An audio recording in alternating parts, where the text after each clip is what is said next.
Well, when we started talking about happiness earlier this summer, we first learned in the pursuit of happiness, it is human nature to do things we imagine will make us happy, only to discover the things we imagine will make us happy rarely do. We pursue things, and when we get those things we've pursued, we do get a temporary bump in happiness, but it's fleeting. Purchases I have made, relationships I have run after, hoops I have jumped through, but the result is always the same. We very quickly bounce back to our previous level of happiness. Jesus said a lot of things that are considered very counterintuitive. People thought the way to master life was to some degree, practice self-preservation, focus only on yourselves. But Jesus said, if you want to save your life, you'll lose it. But if you lose your life, you'll find it. The Apostle Paul hit on the same idea when he said, Christ has shown me what I once thought was valuable is worthless. I don't know what that was, but that's all right. By the end of this summer, we're going to have a total of 12 practices in our happiness toolbox. We've really been serious about happiness and what it means. These are 12 things that scientists have found make us legitimately happier people. And one of the cool things I think about this whole series is everything we're discovering, we're able to go to the Bible and say, wow, this is exactly what God says is a key to life, and now we're finding that it's validated even by the scientists. So far, we're at a halfway point. We have learned about savoring, gratitude, kindness, social connectedness, sleep, and exercise. Quick cutaway. How many of you have tried to sleep 7 to 9 hours a night this past week? Anybody go out of their normal standard and sleep more? Anybody? I've really tried to watch it because we discovered sleep is an important thing. I hope you'll watch that video if you didn't see it last week. This week, we're going to add 2 more, and when I tell you what they are, I'm expecting to get that puzzled dog look from some of you. This week, we're going to talk about courage and justice. Courage and justice. If you're skeptical, I understand why, because what does courage and justice have to do with happiness? Let's begin with courage. The word courage is derived from the French word for heart, which is cœur, and it means the ability to stand by one's heart or to stand by one's core. Or, said another way, courage can be defined as persistence in the face of fear. It's the ability to do something frightening. It's the strength in the face of pain, or the strength in the face of grief. Oprah fleshed it out even better. She said it like this: the true meaning of courage is to be afraid, and then with your knees knocking and your heart racing, to step out anyway, even when that step makes sense to nobody but you. I know that's not easy, but making a bold move is the only way to truly advance toward the grandest vision the universe has for you. Now, there's no need for courage without fear. And all of us struggle with irrational fears. When we overcome those fears, I understand immediately how courage can be healthy for us. Courage makes us stronger. It leads us to more success. But what does courage have to do with happiness? What is the tie-in with happiness? Stanley Rockman is a psychologist who spent his career studying fear and courage. He explained how fear has 3 escalating components. A subjective feeling of apprehension. You know what I'm talking about. Something doesn't feel quite right. We're uneasy. We don't know what it is. A psychological reaction to fear, which is sweating or increased heart rate or sometimes even shaking. And then a behavioral response to the fear, which is either fight or flight. That's how it works. Dr. Rockman concluded through his research, courage is activated when we uncouple fear's components by resisting the behavioral response to flee a fearful situation, and we press through what we understand is going to be discomforting until we're on the other side of the experience. Again, all of this makes sense, but what does it have to do with happiness? If you live a life where you never exercise courage, it will eat away at your self-worth. Let me say that again.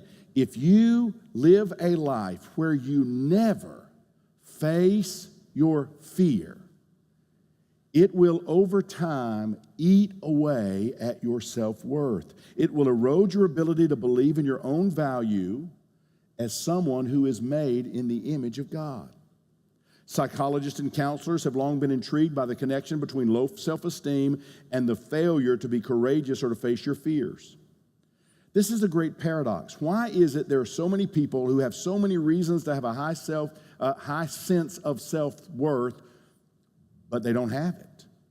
How come there's so many people who have accomplished many things, they're gifted, they're attractive, they are well-liked, but they struggle with their sense of happiness? They may get lots of praise, they may be able to elicit a lot of positive feedback from people, but that doesn't seem to change their inner lack of self-esteem. What is the problem? The most recent studies discovered that one component to low feelings of self-worth is this: when they face a difficult situation, a fear-producing situation, they often do not face it and take action. They do not face it head-on with courage.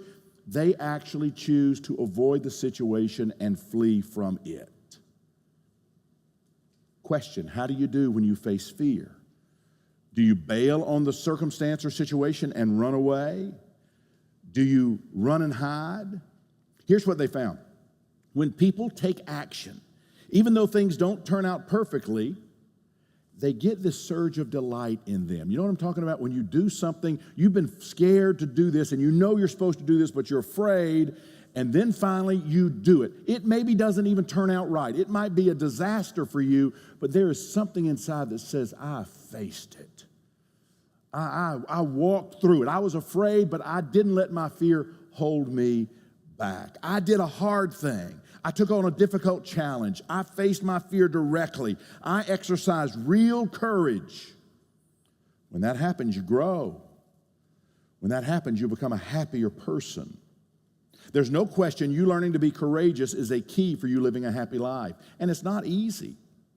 How many people have never pursued their dream because they didn't have courage to step out and do what they really wanted to do? Courage looks a little differently to all of us. Courage can be you deciding to be the individual God made you to be and stop trying to be the clone that everybody else wants you to be. Courage might be you making a difficult decision instead of continuing to put off what is inevitable and you know it, but you just keep holding on. Courage might be for you taking that risk and thinking outside of the box instead of always following the crowd. One of the keys to becoming a more courageous person is to monitor who you let into your space. This will affect your happiness profoundly. Now, I think I can show this better than maybe explain it. So, Rachel, can I put you on the spot and just invite you up here for just a minute? Hold this, and what I want to do, y'all, if I knew what all your dreams were, let's say I knew what Dwayne's dream was, and he had a dream for 6 months from now, I would call Dwayne up and I would do this to Dwayne. But since I don't know exactly Dwayne's goal for 6 months from now, I decided it'd be better to just run the clock back, because this young lady just accomplished something pretty amazing that was a dream for her. She just did 2 solo concert dates, and they were fabulous, okay? So we'll just leave it at that. It was something she had dreamed of, but she just did. So I want us to pretend it's February, and I want us to pretend you have just made the decision that you are going to pursue the dream of 2 nights solo concert, okay? You got it? Or 1 night. I think it was only 1 night. You made the decision, and then eventually I agreed. Well, whatever it was. It was brilliant, I can tell you that. It was brilliant. So that's the deal. So let's just, if you can think back on a scale of 1 to 5, do you remember approximately what your happiness level was when you finally decided, I'm going to do this? 5 being the happiest. I mean, I'd say 3. 3. So you're 3. Probably most of us are about 3. Many of us are at a 3. Okay, so I want you to think about you're a 3, and your goal is solo concert so many months out. 6 months out, I'm doing a solo concert. All right, now, this is so not me, but I just want to stay with me, and I want you to think. It's February, and I say to you, solo concert doesn't make a lot of sense. Because people can hear you for free here. Why would they pay $20 to hear you across the street? And there's so many options in Atlanta for people to do all the different things they do. I think the chance of even being on the radar is probably pretty slim. Plus, putting a band together is, that could be a hit or miss. You don't know the acoustics of the other room. That could be really a disaster. People can get iTunes for free. They can listen to, they can listen to the people that you're going to cover. They can listen to like the real artist. They can listen to the real artist. And so the chance, I think, to actually put people in chairs 6 months from now who are paying, I don't think that's probably going to work. Now, question, just imagine 6 months ago, what is your happiness factor now? You like you're going to cry. Don't cry. It's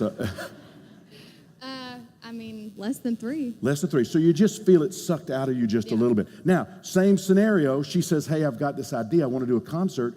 And if I had said, oh my gosh, can you imagine? We've got 300 people that I know will come to see you do the concert. Your mother has friends. She'll make all her friends come. That'll be unbelievable. We have hundreds of friends. You work at Chick-fil-A. You'll have so many people from Chick-fil-A.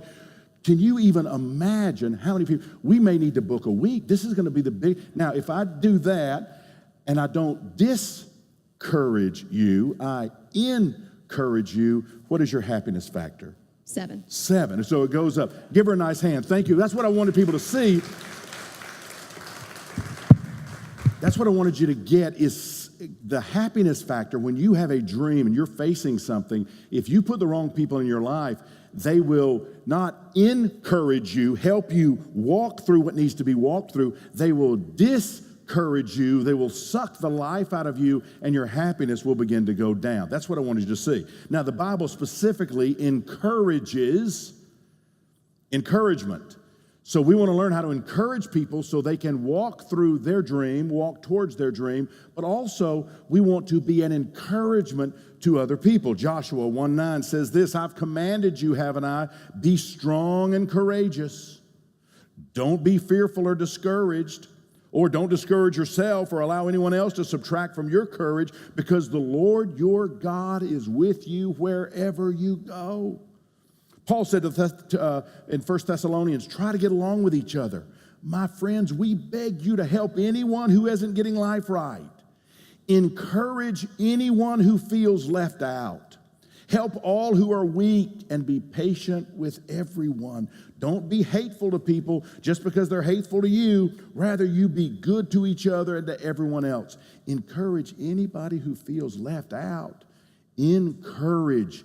Help them have courage. Help them. That's what Jimmy was doing with that beautiful song about God moving the mountain. He was encouraging us. It's important. Now, there's another aspect of courage I want you to understand. Let's get academic for just a minute and talk about 2 words from the field of philosophy.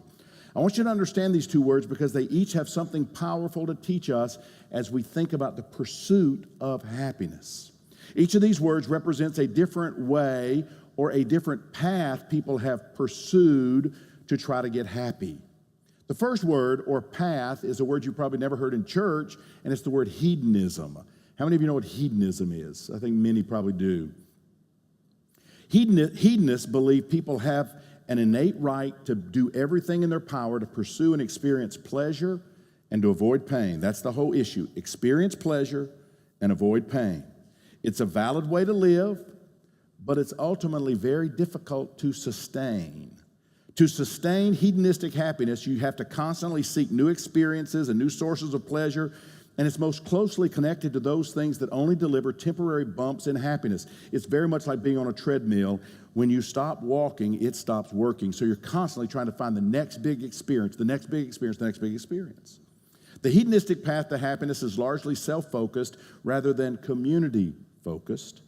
The hedonistic path is about my life, my happiness, not yours.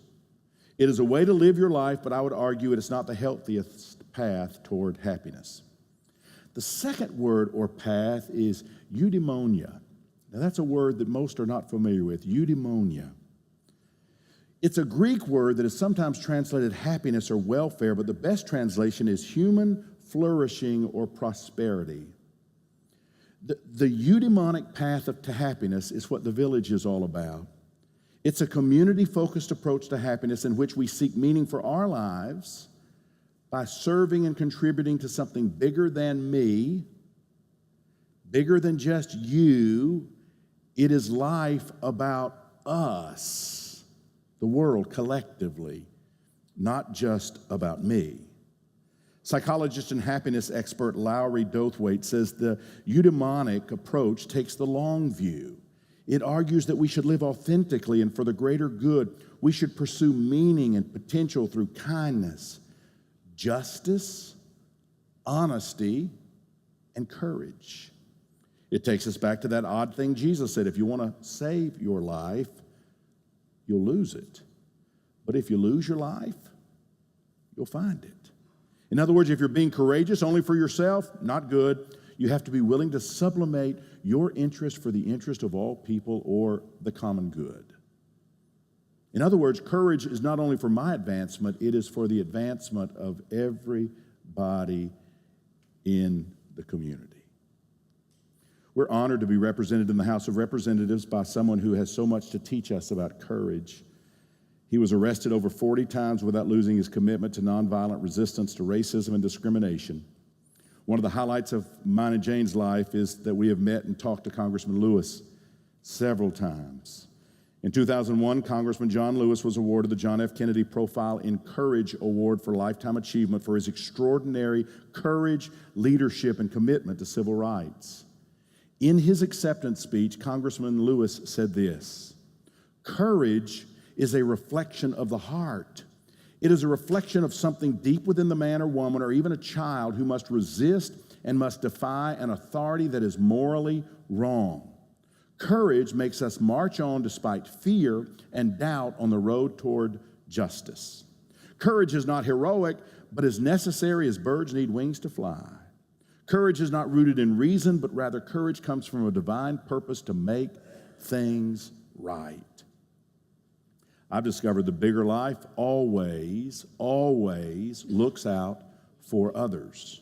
French-American novelist Anais Nin wrote this: "Life shrinks or expands in proportion to one's courage." That has become one of my favorite quotes. Life shrinks or expands in proportion to one's courage. A good and happy life demands that we're courageous in the pursuit of our dreams, but it also demands that we are courageous in defense of our neighbors. Get that down. A courageous life means not only am I pursuing my dreams and stepping through those things that are barriers to me that I'm fearful of, but it also means I am willing to walk through whatever difficulty and whatever fear on behalf of you. Because what happens to you should matter to me, especially when I see my neighbors being marginalized or worse by political and religious power. And it happens all the time. It's interesting to me that as we read the scientific literature about happiness, we keep finding a constant loop with every practice we've talked about. I call this the happiness loop. Savoring the beauty in our life, that makes us happy when we really learn how to savor. And happy people, come to find out, tend to practice savoring. Practicing gratitude, that makes us happy. And guess what? Happy people seem to practice gratitude. Practicing kindness makes us happy. Happy people tend to be kind. Social connectedness makes us happy. Happy people tend to be more socially connected. Exercise, we talked about it last week, it makes us happy. Happy people tend to exercise. And getting adequate sleep, at least 7 hours a night, makes us happier. And happier people seem to find it easy to get enough rest. Now today we discover practicing courage makes us happier, and happier people are encouraging types of people. Just as the practice of savoring flows into gratitude, and the practice of kindness flows into stronger social connections, and just as the practice of exercise flows into better sleep, the practice of courage should always flow into the need of practicing justice. And this is what I want you to get today. If you are going to be brave and courageous, it has to lead to justice, the desire to be fair. There's a myth that humans have a unique claim on morality based only on our ability to reason. Because of philosophy and religion, we alone can be moral and we alone can practice justice. The truth is, our morality is evolutionarily cemented in an objectively observable demand for justice. There's something in our DNA that makes us say we need to fight for the well-being of others. If you have more than one dog, have you ever tried to give just one dog a treat and the other dog is like, "What are you doing? What are you doing?" That look of unfairness. I can show you something even better than that. In the scientific journal Nature, a study of capuchin monkeys was published that demonstrated how justice matters even in the lives of monkeys. Trivia alert on Friends. Any of y'all used to watch Friends? Ross had a capuchin monkey. Do you remember his name? Marcel. Marcel. Very good. That's a capuchin monkey. Okay. I don't know why you need that, but that may be helpful. Scientists at Emory University's Yerkes National Primate Research Center studied 10 capuchin monkeys. This is fascinating to me, y'all. One monkey would happily trade a small pebble for a slice of cucumber. Let's see this. Now, the monkey has to give a pebble, and then the monkey is given back a cucumber. And this is really great, and they were doing it with both sides. Now, monkey just gave a pebble. But this time, watch what happens. Instead of getting a cucumber, it's given a grape. Now, grapes are way better than cucumbers. So watch this one. He does it. He's waiting for his grape now, but they give him back a cucumber. Are you kidding me? Are you kidding me?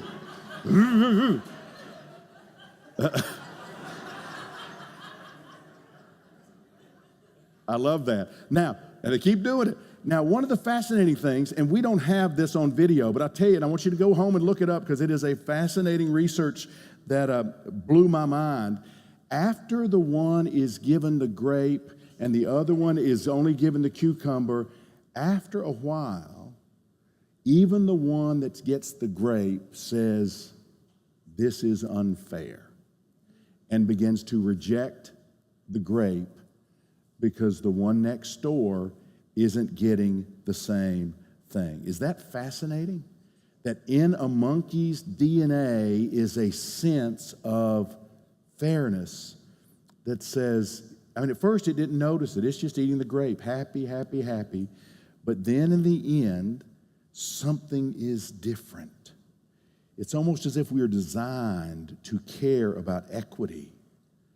But you know what happens in life? We are taught if we get the grape, it's because we're better than the other people. We get the grape because we're smarter than the other people. We get the grape because we have worked harder than the other people who got cucumbers, and we get the grapes. We know deep down in our souls life should be fair for everybody, and when it isn't, we just say, that's the way it is. Until one day we taste of the grape and we see the other people eating cucumbers and we say, this isn't fair. That is justice. We can grow so calloused in our hearts and minds that our natural tendency toward empathy goes dormant. That's why you can see people across the world who are the haves who don't think 1 minute about the have-nots.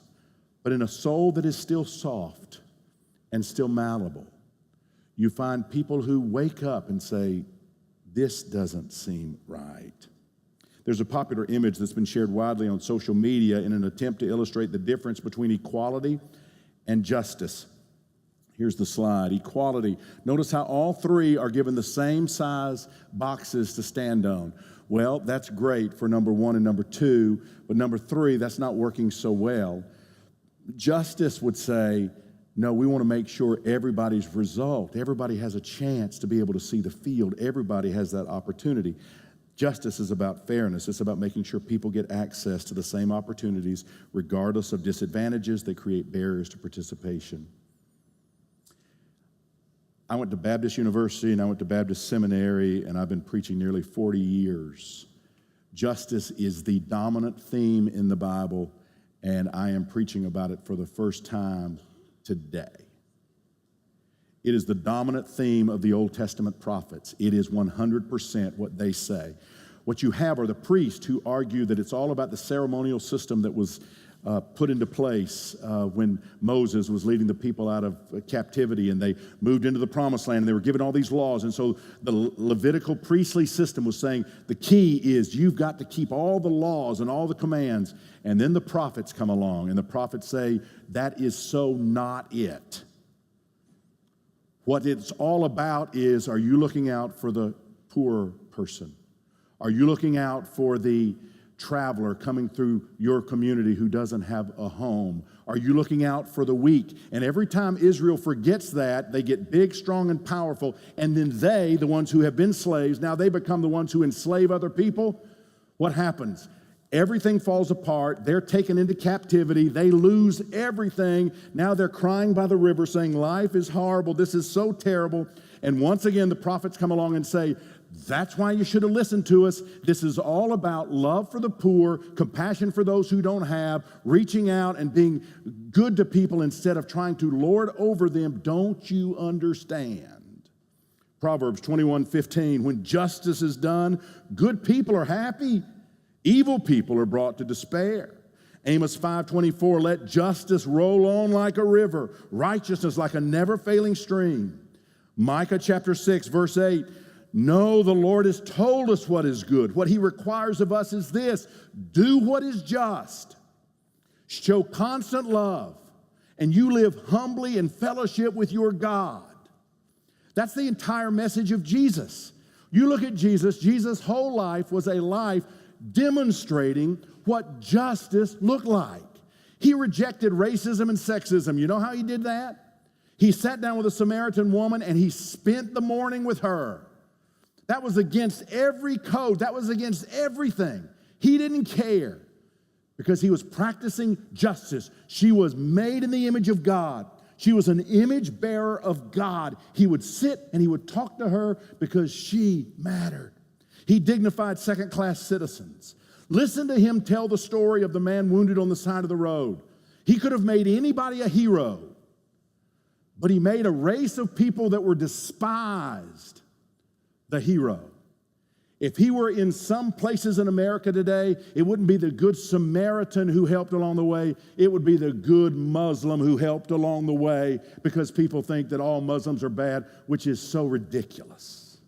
He risked his reputation to be with people who were social outcasts. That was him practicing justice. He didn't care if you saw him with prostitutes. He didn't care if you saw him with drunks. He didn't care if you saw him with tax collectors. He didn't care. He lived a life of justice. He challenged unjust behavior. He confronted the spiritually arrogant. He reordered the political world. He advocated for the poor. His life's mission, he said it, it's to release those people who are in captivity, to release the oppressed. He taught very clearly, whatever you'd like done to you, you do that towards other people. That's justice. Whatever you would like for it to be for you, you do it for other people. You love your neighbor as yourself. And then the litmus test to see whether you are in or out of God's kingdom. Y'all, this is scary because I never preached on justice in nearly 40 years, but it's found in Matthew 25, and I preached on this a lot of times, but I haven't put it in this context. Matthew 25, listen to this parable Jesus shares. When the Son of Man comes in his glory and all the angels are with him, he will sit on his glorious throne. This is a parable. All the nations will be assembled in front of him. Get the picture. God is sitting on the throne, all the nations in front of him, and he will cull them out one from another like a shepherd separates sheep from goats. He will put the sheep on his right and the goats on his left. Then the king will say to those on his right hand, come, you have been blessed by my Father. Inherit the kingdom prepared for you from the foundations of the world, because I was hungry and you gave me something to eat. I was thirsty and you gave me something to drink. I was a stranger, and you welcomed me. I was naked, and you clothed me. I was sick, and you took care of me. I was in prison, and you visited me. Then the righteous will say, Lord, when did we see you hungry and give you something to eat, or thirsty and give you something to drink? When did we see you as a stranger and welcome you, or see you naked and clothe you? When did we see you sick or in prison and come and visit you? The king will then answer to them, I tell all of you with certainty, since you did it for one of the least important of these brothers of mine, you did it for me. That's justice. And that is the sign of whether someone is a follower of God or not. It has nothing to do with the words you say and everything to do with the life that you live. What life do you live? Let me give you a little church history. Prior to the early 1900s, the church, there was some good things that church has done down through history, and there's also some bad things churches have done down through history, right? We understand. But by and large, there were some good mainline churches that believed church was supposed to be about social justice. That's why when you go back to the abolitionist movement, the movement that helped release the slaves, there were wonderful, wonderful Christians who were in the forefront of that movement. They were not the total movement. They were in the forefront of that movement, though. You also can find Christians who were on the exact opposite side and wanted to keep things exactly like they were because they were the ones getting the grapes and they didn't care what anybody else got. And by the way, the slaves were getting a lot worse than cucumbers. They were getting nothing, right? So, beginnings of the 1900s, you had these two groups, right? You had the people that seemed to care about social justice. You had the people that wasn't their deal, and it became a split. And it became kind of the modernist were more of the mainline churches, and the split off was called the fundamentalist. Fundamentalists said it is not our job to practice social justice. It is our job to just get people saved and believe literally everything in the Bible exactly the way we understand it, make everything literal. That's the split. And the mainline said, wait a minute, there's many things in the Bible that need to be taken figuratively. There's many things in the Bible that need to be understood as parable or metaphor. And if we read the Old Testament right, the prophets say it's all about social justice. And if we read Jesus right, he is all about social justice. So we're going to continue to fight for the suffrage movement, women to have equal rights. We're going to continue to fight for those things. But the split took place, fundamentalist over here, mainline over here. Fundamentalism ended up becoming evangelicals. I was raised in that background. That's where I was raised in. That's what many of you were raised in. But there was an absolute commitment to we are not involved in social justice at all. Our job is just to get people saved. That is a real misunderstanding of the message of the Bible. The Bible, the kingdom of God, is us making sure that we are reaching out to the poor, we are reaching out to the underprivileged, we are fighting for the underdog, we are doing everything in our power to help those people who are less fortunate. Over the last 10 years, I have more and more identified with the cause of justice. There's a verse in Ephesians that says, for we wrestle not against flesh and blood, but against principalities and powers, against the rulers of the darkness of this world. Some people understand that as a demon and devil behind every bush, and if that's the way you believe it, that's fine. What I understand that as is evil systems that are in place that keep people down. They keep some people up, and they keep some people down. This is called systemic. And so you have things like systemic racism. That means there's a system in place that keeps people down. That doesn't mean that some people don't break through. They do. But more or less, it is a system where it is way harder for one group than it is for the other group. In our privilege, white Americans heard about occasional injustice, and we blamed it upon rare bad apples. You know, if you asked me 20 years ago, I would have said, yeah, sure, there's a bad policeman occasionally, there's a bad judge occasionally. I didn't understand there is a system in place that is terribly unfair. There's a system in place that is unfair. More recently, we've been faced with the reality of unfairness and injustice, and now we're beginning to see it, but it's always happened. Different ways blacks are treated from whites. I have never been ever mistreated in a traffic stop, ever. But I have business professionals that I work out with at the gym, business professionals who one day, one of the guys had gotten stopped on the way to the gym, and they all were talking, and they were mortified, and it was a fearful thing, and these were all people that made 2 and 3 times the income I make. But because of their experience, a traffic stop for them is not the same thing as a traffic stop for me. I never will forget when I have seen people killed by the police, unarmed, and it's like, that's terrible. You don't see it happening nearly at the rate to people that are of my skin color. How about cocaine versus crack? Cocaine, the absolute penalties for cocaine were way less than the penalties for crack. How can you explain it except to say cocaine was the drug of whites and crack was the drug for blacks? How about the way opioid addiction is now being treated? Opioid addiction now is going to be treated as something that we need to handle with care. We need to offer medical opportunities because these poor people, they need help. I'm all for that. Have you ever heard anybody say that for a crack epidemic when that was the issue? What we said was lock them up. Lock them up. What about the disproportionate sentences that happen for the same crime?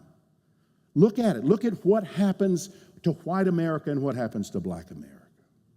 Progressive Christians, thankfully, people with lighter colored skin are slowly beginning to see that we're getting grapes while our brothers and sisters are getting way worse than cucumbers. Our justice system is unjust. It's inequitable and unfair, and as white Americans, especially those of us who follow Jesus, we are beginning to say, you know what, we don't even want our grapes right now. We don't want our grapes until we do this better. That's why who you vote for district attorney, that's a big, important deal. Who you vote for district attorney in races, you need to check out and see what are they like? Are they just trying to put people away? Do you know systems are in place where the idea is hold people in jail as long as possible without bringing them to trial, and eventually they give a plea, even if they didn't do anything, just hold them there. Many are beginning to reject our privilege and to throw grapes at the authorities and saying this isn't right. That's what Jesus did, by the way, when he threw the tables in the temple over. Do you know why he threw the tables of the temple over? Because poor people were coming to Jerusalem to offer sacrifices. And they were met at the door from people who say, you have to buy these doves or you have to buy these lambs. And oh, by the way, our price is so high, we're going to take all your money. And oh, you're from another place, you've got currency, you're going to have to change your currency because you're not going to be able to pay a temple tax until you do. And we're going to beat you to death. We're going to make it so bad for you. And Jesus looked around and he saw that and he said, not in my Father's house. This is not the way it's supposed to be. And that's what's happening. That's what's happening. I'm proud now to be a part of a Christian movement where we're beginning to say, I'm sorry, I didn't see it for a long time. I ate my grapes and thought it's because I'm a wonderful human being who never did anything wrong. And the truth is I did tons of things wrong. And I thought I earned every grape. I earned the big house and I earned the nice car. I earned it all. But the fact is I was born in a system that favored me. It's just the truth. It's just the truth. As a white male pastor from the South, I got things incredibly wrong. But my faith in God is strengthened now, and my heart has begun to change. That's been what has happened to me in my desire to stand with my LGBTQ friends. They have been treated as subhuman. I have sat in services and listened to preachers make jokes that disparage people that are gay. And I have thought, how terrible would it be if someone had come to that place hoping to find acceptance by God, and they become the silly punchline at the end of a stupid joke. And I've said it can't be. It can't be. It's the same with Muslims, by the way. In this world, Islam is considered one of the big 3 or 4 major religions. And in Islam, there are some nut jobs. And oh, by the way, in Christianity, there are some nut jobs, but most, we believe, are really good people. When the government talks about we are going to, and this has not been something they have said recently, but when they talk about things like we're going to make Muslims register, the pastors that I run with now say we will be in the front of the line and we will register as Muslims because we will not let that become something that is divisive. That's not something our country was built on. I hope I would have done the same thing when Hitler said if you're Jewish, you have to register. I hope I would be in the front of the line saying, I am Jewish. I'm going to stand with my friends.